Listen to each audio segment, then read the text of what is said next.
Hi guys, welcome back to Page in a Chapter, or welcome if you are new here. My name is Paige and today we are talking through my entire physical TBR.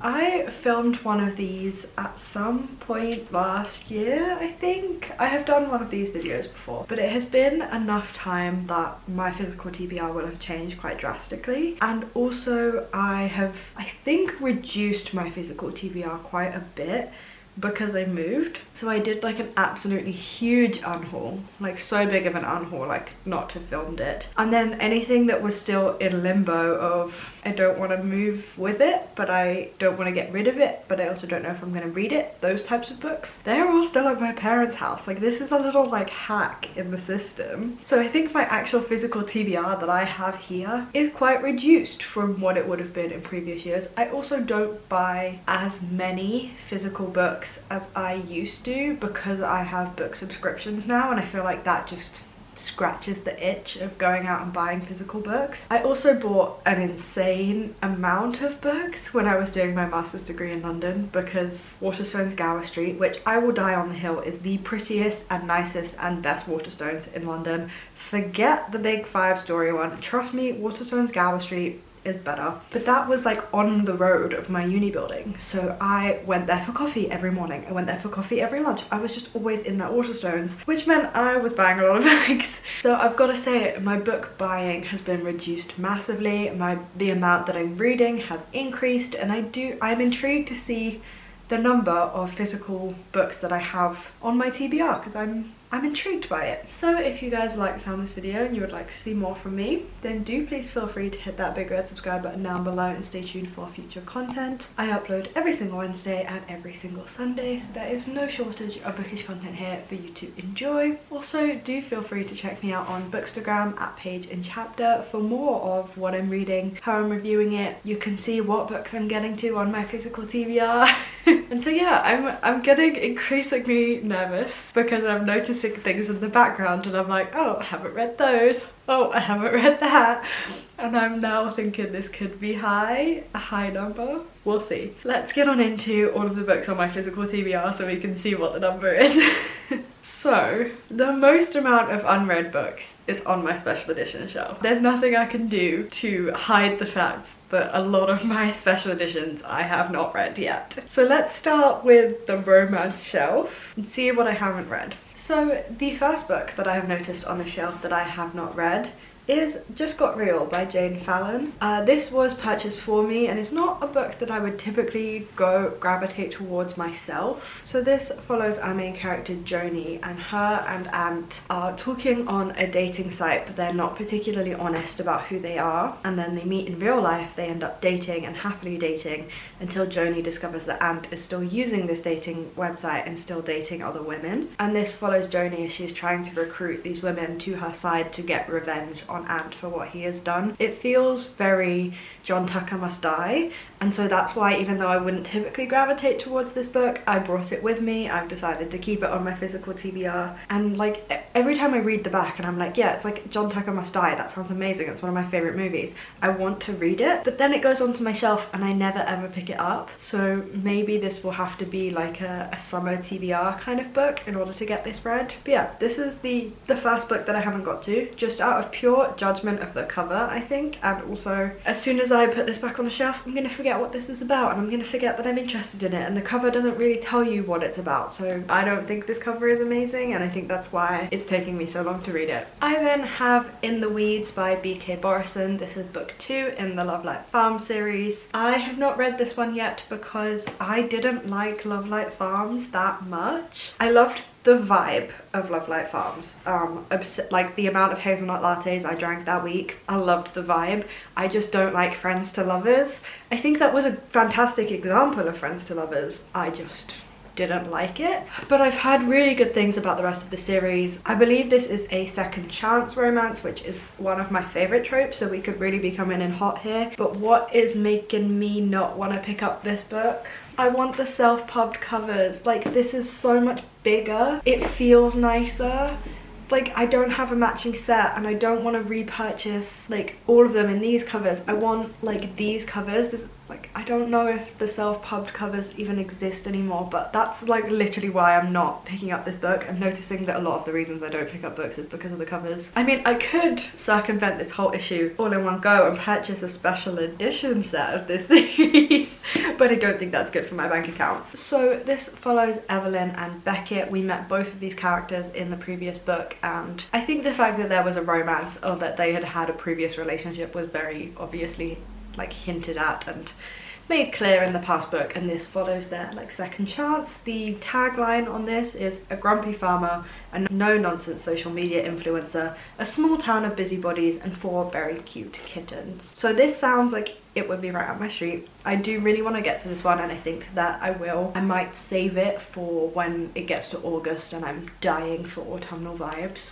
But I don't think it will take me too much effort to get this one off of my physical TBR. I do want to get back into this series and give it another go, because I can, even though I didn't like Love Light Farms that much, I can so see myself rereading it this Christmas because I miss it. Like, the vibes were immaculate. I keep finding books that I haven't read. So I guess I wouldn't count myself as having read this one, but I also haven't DNF'd it. So I'm going to talk about it, and that is Writers and Lovers by Lily King. I think I read like 1 page of this in the past and then put it down, so I'm not really counting it as a DNF. And I brought it with me because I would like to read it. This is just not my typical genre, but sometimes I really want something outside of my typical genre, so I have this as an option. So this follows our main character Casey, and she is recently out of this like torrid love affair. She has recently lost her mum. The manuscript she's been trying to write for years is just not really going anywhere. And she just feels very lost, and she also feels too old to be lost. She is in her 30s, everyone around her is getting married and settling down, and she is not on that vibe, and she's very much struggling with the difference there. And this follows Casey as she finds herself in a love triangle between Silas and Oscar, and what I assume she's going to learn from these 2 relationships entering her life at the time that they do. I am not typically a fan of a love triangle, but I think in this situation I will probably like it, and the fact that the point of the book is to be a love triangle to teach her things, I think will be fine. And so we follow Casey as she is being influenced by these 2 men in her life, learning a lot from that, and then also still trying to write her manuscript at the same time. It just seems different, and sometimes I want that, but not often. So this one has been on my physical TBR for quite a while. I do not know when I'm going to get to it. I don't have plans for when I'm going to get to it. This one is just sat there for when I one day wake up and think, yeah, I want to read that. And that day will eventually come. Or I will wake up and go, it is finally time to unhaul that. But for now, this is on my physical TBR. And then the next 2 are a series that I have not got to yet, and that is the Wisteria Society of Lady Scoundrels and the Secret Service of Tea and Treason. I have 2 books in this series when I haven't read them yet, because I bought this one thinking it was the first one and then realised it was not, and so I went out and bought the first one, and now I have both of them and I haven't read either of them. I don't really know if I want to try this series. I think I do. I was really in the mood for it a while back last summer, and then the mood passed whilst I was searching for book 1, and I have not felt the mood again. But I think this is like a Regency period fantasy kind of thing. Like, I think they're heist books, but Regency heist books. So this follows our main character Cecilia Basing-White, and she belongs to the Wisteria Society of Lady Scoundrels, who are a Victorian society. They're Victorian, not Regency, but they basically get together and they like steal and pickpocket and blackmail their way around the country. And then this follows Cecilia as she meets Ned, and Ned is an assassin sent to kill Cecilia, and we follow Ned and Cecilia as they fall in love with each other, even though he is an assassin sent to kill her. I think the setup to this I could really like. I'm just very unsure about it being set in a Victorian time period. But I think I just need to give it a go. I really love the way these covers look, and I love the way they look on my shelves, so I don't think I will be unhauling these anytime soon. So I do want to give these a go. I want to at least attempt to read the first book before I unhaul them, and we'll see how we go. But yes, these are 2 books that are kind of on my romance shelf. I don't know if they really belong on the romance shelf, but I don't think they fit anywhere else on my bookshelf. And the colours work really well with the colours that our romance books often are. These two books from this series are still on my physical TBR. Next, I have a very recent purchase. If you have seen my most recent reading vlog, then you will know that I only just purchased this, and that is Done and Dusted by Lila Sage. This is a cowboy romance. A lot of people say to read this when you finish the Chestnut Spring series or any Elsie Silver series really, and it's what I intend to get to this one very soon. I don't see this one being on my physical TBR for too much longer. Apologies if the angle has changed. Someone was at the door, I had to quickly like move and blah blah blah. But yes, I was talking about Done and Dusted. This is a brother's best friend small town romance, and this follows our main character Emmy, and she like did everything she could to get out of this small town, and unfortunately when she has an accident that means she can no longer ride horses for her living, she has to go and return home to the small town she's always avoided. Honestly, I don't need to know much about this. The fact that it's brother's best friend, small town, like cowboy romance, which I have really found myself getting into lately. I just want another option on my shelf. I think the next book in this series is already out or is coming out soon, so I'm kind of happy to be getting involved in this now when I have follow-up books to read if I really enjoy it. And I have seen good things about this book, so I'm very excited to get to it. Do not anticipate this being on my physical TBR for very long. I'm actually kind of hoping I can get to it this weekend, but if not, then I think this will be the next book that I read.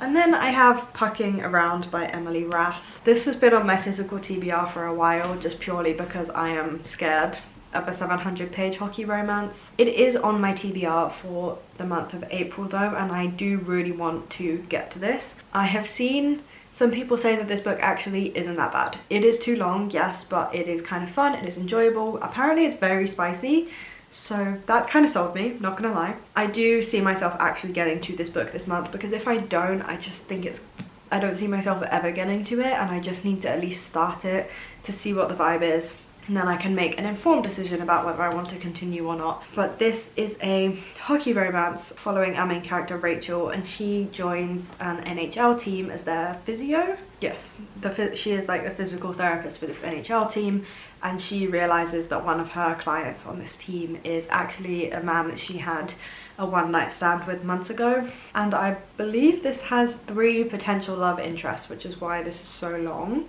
But yeah, unsure about it, nervous about it. It's why it's still on my TBR, but I do want to get to this. I'm hoping to get to this. Yeah, I kind of want it gone now. Like, I either want to read it and have an opinion on it, or I just want to unhaul it. So this one will be gone in some capacity within the next month. The next romance book I have on my physical TBR is Bloodstream by Emily Carter. I picked this up purely because it is a Formula 1 romance. Like, the title, the cover, I have no idea what it's about, but I'm a Formula 1 girly, I love Formula 1, so I had to pick this book up. The reason that I haven't got to it yet is just purely because I'm scared nothing will like match up to the Dirty Air series. I don't even think the Dirty Air series is that good, but it just holds a really special place like in my heart. Like, it's just a memory for me, that series, and I don't think anything can come close to that, and so I'm scared to read this. So this follows our main character Faith, and she is a new like social media person in the F1 world, and she is trying to get content out of the drivers. And Julian, our like multiple world championship winning driver, hates everything she stands for. He does not want to be put on show and paraded around like a pony. He doesn't want to let the world like see him. He is like the resident bad boy, and these two are forced to spend a lot of time with each other as they're working together, I assume. I think this could be good, but I'm a little bit scared of it again. But I also don't anticipate this one being on my physical TBR for much longer. Again, I kind of just want to give it a go and know where I stand with it. I don't want it to just sit and rot on these shelves. And I do like Formula 1, and at some point I'm going to want another sports romance. So the next time I'm in the mood for a sports romance, this will be the book that I'm picking up, so I don't think it will take too long. Next, I have The War of Two Queens and A Soul of Ash and Blood by Jennifer L. Armentrout. This is book 4 and book 5 in the From Blood and Ash series. I accidentally bought the US copy of this instead of the UK one, so the sizing does not match, unfortunately. But I am about halfway through this book, just under halfway, and I have not started this one yet. I bought the two of them together because I was like, oh, I've read 3 books in this series now, I'm loving it, the series is only getting better. Like, I think it's safe to order the rest of the books in this series. I've been reading this book for like 2 months now, like 2 or 3 months, and I have not made any progress on it. This book is so boring that nothing happens. They just move from town to town. Like, where is the Poppy and Castile content that I'm after? And I'm genuinely getting scared that I'm not going to get it in this book. I don't think this needed to be a 6-book series, because the war aspect of this is just Poppy moving to different towns, invading them, taking over them, proving that she is a good leader but being scared she won't be, and then moving to a different town to repeat the process over again. I'm getting really wound up with it, and it's taking me longer than anticipated to read it, but I do want to continue with this series. I do really want to power through. It's just taking a long time and really hard for me to find the motivation. And then A Soul of Ash and Blood is the next book in this series, and I plan to keep going. I've come this far, I really want to finish the series, and I will get there. Next I have Anatomy. This is also on my TBR for the month of April. This is a kind of Victorian Gothic romance following our main characters, Hazel and Jack. Hazel is some kind of anatomy student, and she needs to start researching on actual cadavers and not from textbooks. Jack digs up dead bodies, and so the two of them end up working together. And then all of this is set against the backdrop of a time period, and Edinburgh, actually this is set in Edinburgh. All of this is set against a city where there's like mysterious deaths and mysterious disappearances, and Hazel and Jack kind of find themselves at the centre of this mystery as they are discovering information by digging up these bodies. So hoping to get to this one this month. Again, hoping it won't be on my TBR for too much longer. Next I have The Court of the Undying Seasons by A.M. Strickland. This was the only book purchase I made at Yalc this year, and I still have not read it.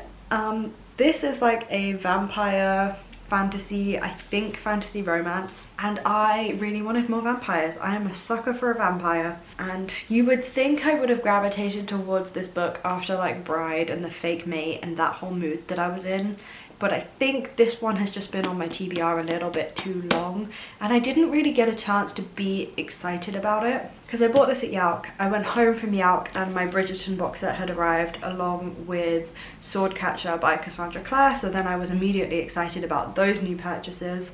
And then the following day after I got home from Yalc, I went to Paris for my Disney trip where I got engaged. Like, there was no time for me to feel particularly interested or excited about this book. But this follows our main character Finn, and she is taken away to this like town's mysterious vampire school where she kind of has to survive. And rather than becoming a vampire, she's quite intent on becoming a vampire slayer. And there's also a romance aspect to this. There's also like a mysterious deaths and Finn trying to work out why people are being killed kind of element. It sounds very like Wattpad vampire book, and I mean that as like the highest form of compliment, and I do think I would really enjoy this if I could motivate myself to pick it up. And one day I will. I don't want to DNF this, I really want to read it. And yeah, I will get to eventually.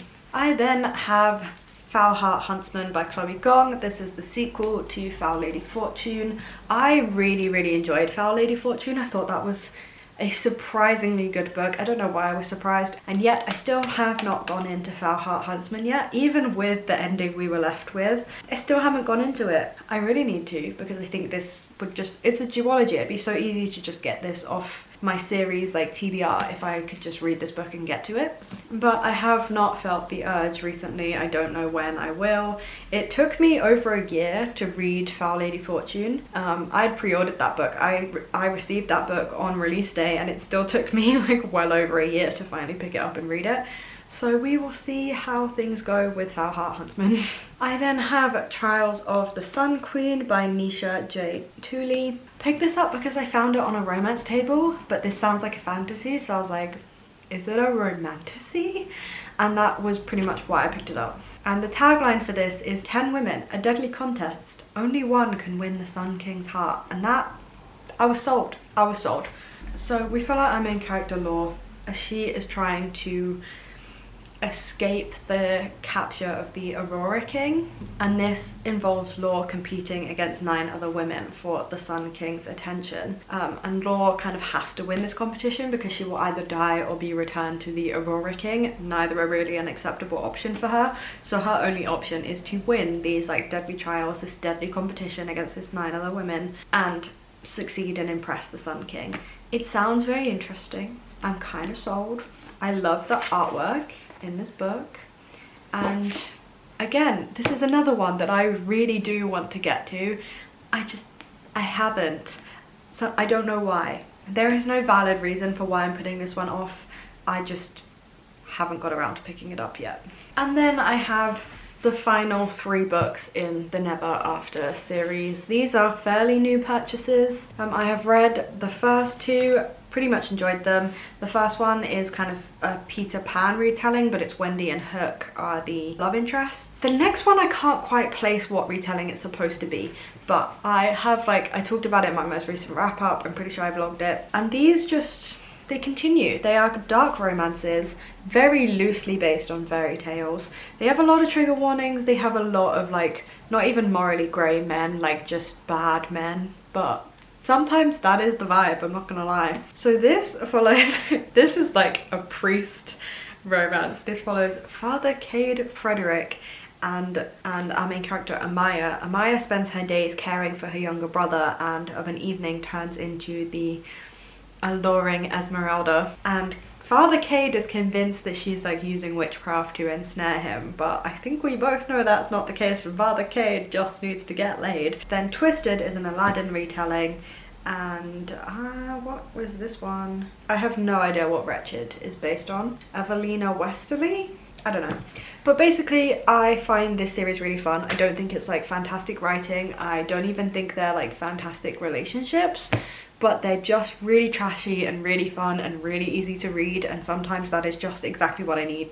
It's like when I watch TLC shows or 90 Day Fiance. Nobody thinks 90 Day Fiance is a good show, but sometimes we just want something really easy and trashy because it's fun, and that's exactly how I feel about these books. And then the last book I have around here is Powerless by Lauren Roberts. I pretty much picked this one up because it was in a buy one get one half off deal and I needed a second book. I have seen some incredibly positive reviews of this book online. A lot of people are loving this, and this follows our main character, and she lives in a world where magic is very respected and I think very normal, and she does not have any power, but she is pretending to have power so that she doesn't get found out. Except when she accidentally saves someone, she has a load of attention from the royal family turned towards her, and she has to enter this competition, which is obviously going to be very dangerous for her because she doesn't actually have any power, and she has to try and fight through this competition and also make sure that she doesn't lose the competition, but also make sure no one finds out she doesn't actually have any power, because either way it means death. The tagline for this is Hunted Hunter Destined for Each Other. Maybe this will give me the same hunter becomes the hunted vibes as the Crimson Moth. I love the purple sprayed edges of this, and yeah, I just kind of wanna see what's up, wanna see if this series is for me. As I said, I'm hearing really good things, so we'll see how I find this. It is a book that I have that I think I want to get to at some point. And now it is time to tackle the special edition shelf. I think this will be the longest chunk of this video. Let's get on into it. So first I have the last 4 books of the Bridgerton series, which would be Eloise, Francesca, Gregory, and Hyacinth, I believe. I haven't heard much interest in the end of this series. I haven't really heard particularly good things about it, so I have been a little bit nervous to go into this. I am excited about Eloise's story, but other than that, haven't heard much else. And I kind of take my time with these. I'm in no real rush. I felt pushed to read Colin and Penelope's story because I wanted to read that before the series came out, but that's really the only motivation I have to get through this series. Other than that, I just take my time with it. They're special editions. I am perfectly content for these to sit on my shelf unread forever. I will not be unhauling these no matter how long it goes. So with all of these special editions, really, I can take my time with them because I know I'm going to be keeping them forever and I don't feel any particular pressure to get to them. I then have Tomorrow and Tomorrow and Tomorrow. I've heard some not amazing things about this. There's a lot of controversy here, so I don't know if I will read this. I'm talking to you about it just purely to mention that I haven't read it and I have it on my physical TBR, but that is all I will be saying about it, and I'll be putting it away now. I also have Faebound. I started this and DNF'd it. I wasn't really sure that this was for me, but I also have heard such good things and I just don't think I gave it enough of a chance. I don't think I got far enough in. I literally did not get to a part in any of this book where there was Fae, so I definitely think I need to give this more of a chance and give it a go. This is like a war fantasy, which kind of threw me off. I wasn't expecting it to be a war fantasy.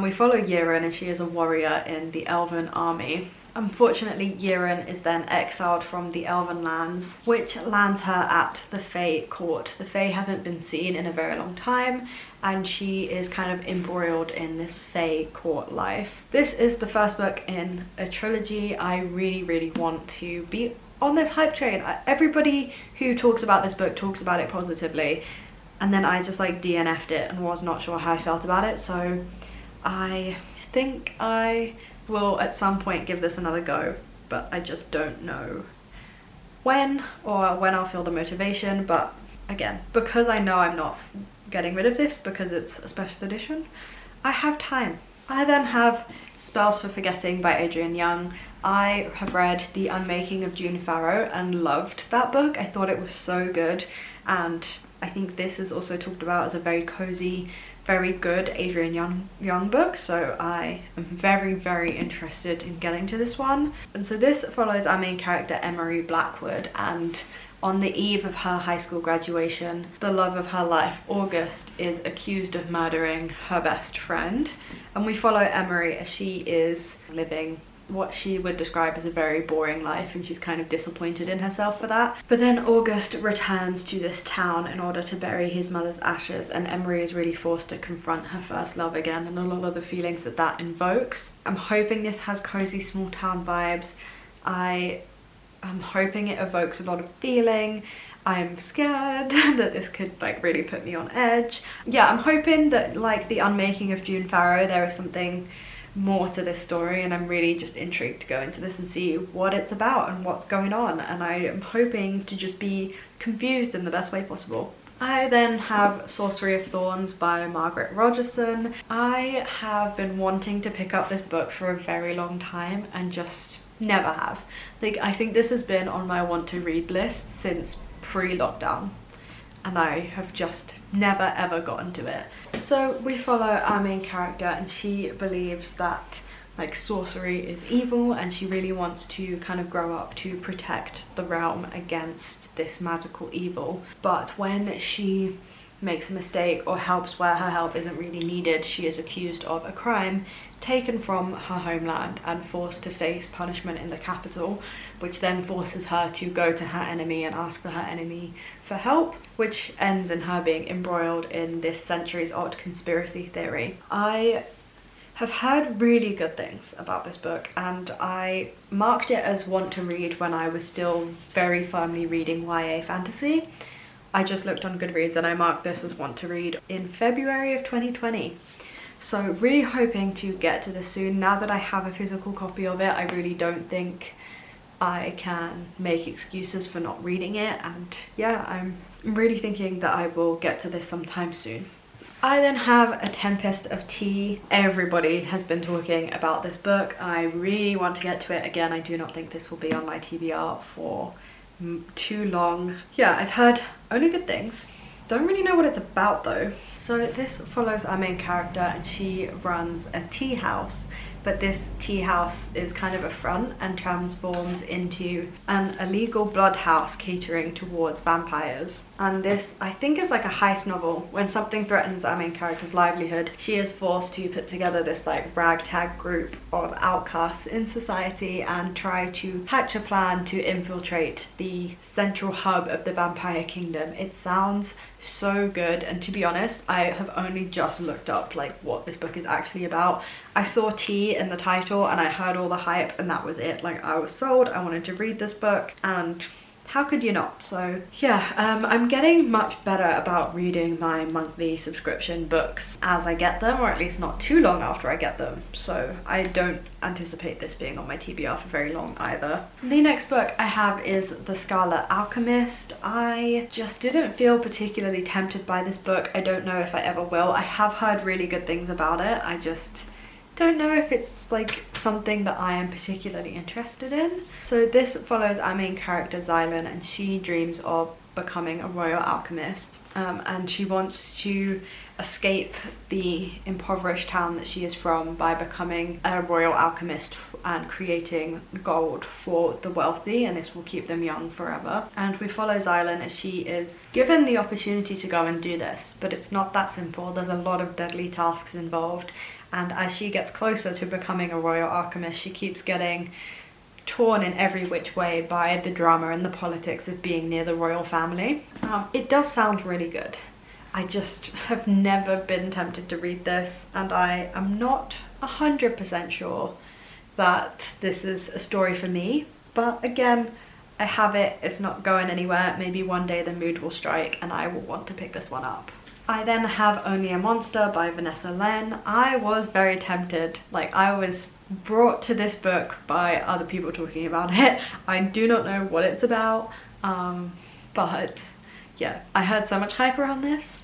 I had to know what it was about. So this follows our main character Joan, and she is expecting to have the perfect summer. She has a fun part-time job at Holland House. She has met a new co-worker named Nick. She is expecting to have the perfect summer, only she finds out that she is actually from a family of monsters and Nick is a monster slayer. So as she is battling with Nick, she is forced to work with a fellow monster called Aaron, and Aaron is the heir to a monster family that hates her own, and we follow our main character as she is kind of forced to accept the fact that she is a monster and accept those qualities about herself. This sounds so good, and I have heard that there is only one right answer for who you should ship her with, and that just made me want to read this book so badly. So I will be getting to this one soon because I want to know who she should be shipped with. I then have A Curse for True Love. I don't feel the need to talk about this one for too long because you guys know that I'm obsessed with the Once Upon a Broken Heart trilogy. This is the third and final book in that trilogy. I will be getting to it this month, so I feel like I can't even class this as being on my physical TBR because I will be reading it so soon. This is also on my TBR for the month of April, and that is A Feather So Black by Lyra Celine. This is like a black swan or some kind of swan-esque retelling, I want to say.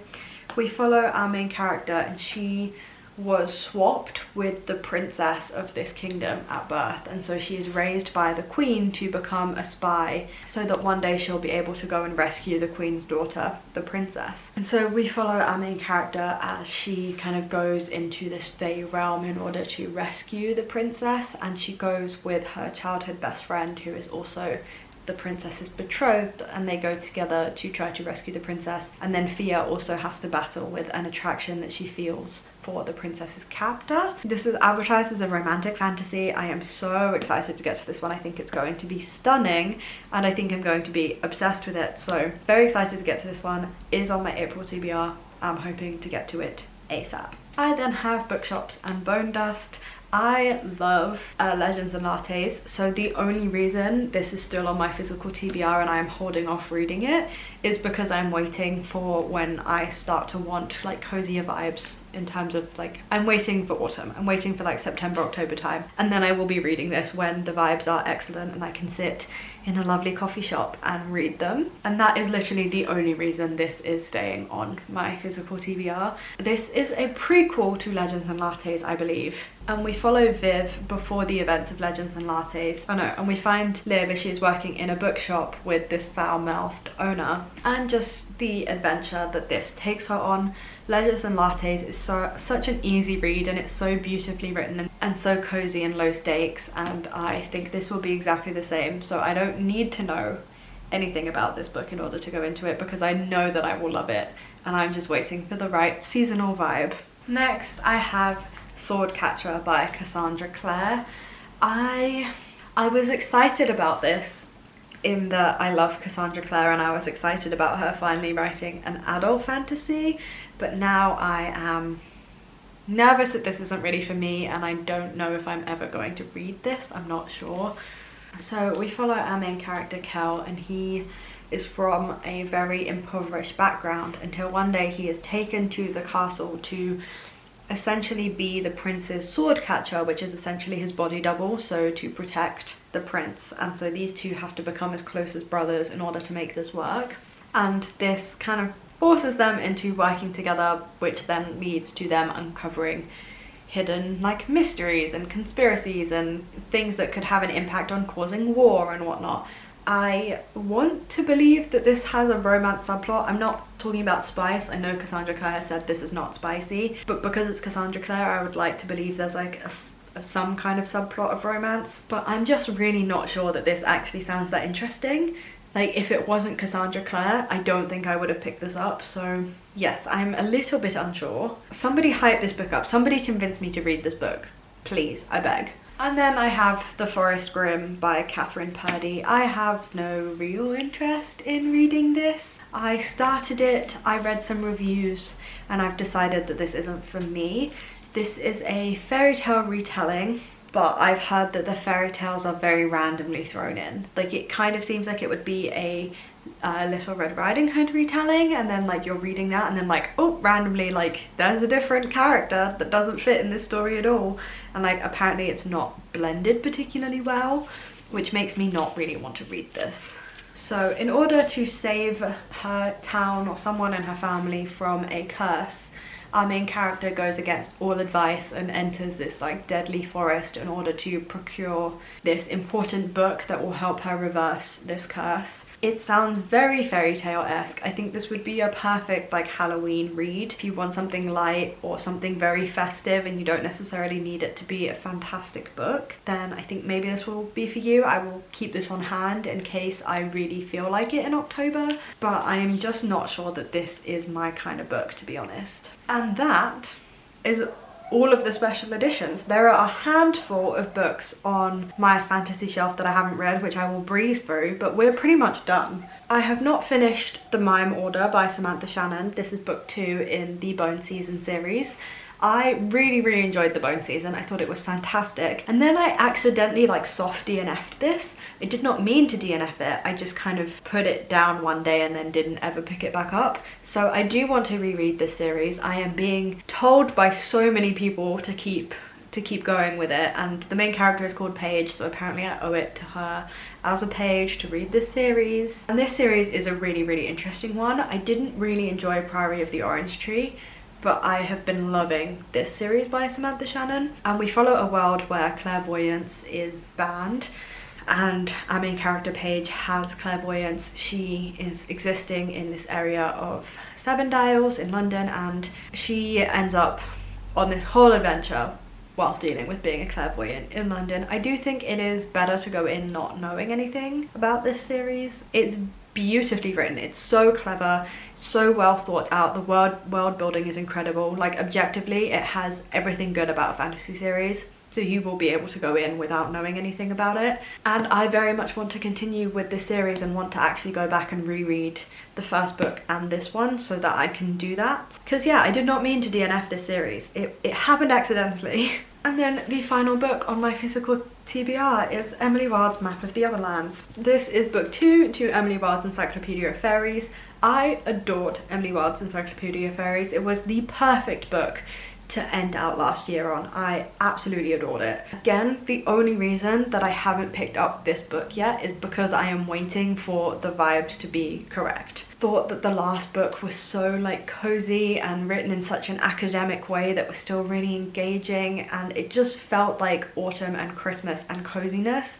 And whilst the cover is giving spring, the writing style of the last book gave cozy end of year vibes, and if the writing style is the same, I think I would just rather wait and give myself the best possible chance of enjoying this book and reading it when I am really in the mood for it. So that is the only reason that this is still on my physical TBR, and probably will be for a while.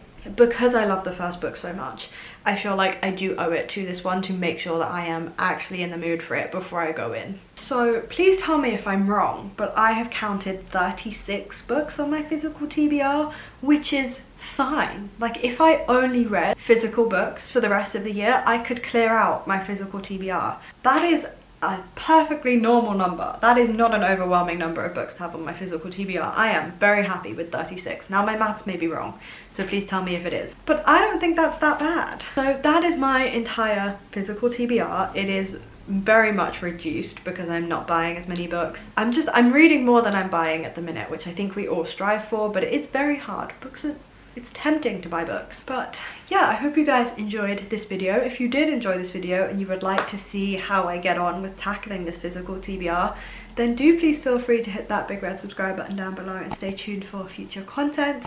I upload every single Wednesday and every single Sunday, so there is no shortage of bookish content here for you to enjoy. I have been talking for a very long time, so I am gonna skedaddle out of here, but I hope you guys are having a fantastic week. You're enjoying everything you are reading, and there are no reading slumps in your future, and I will see you for my next video. Bye guys.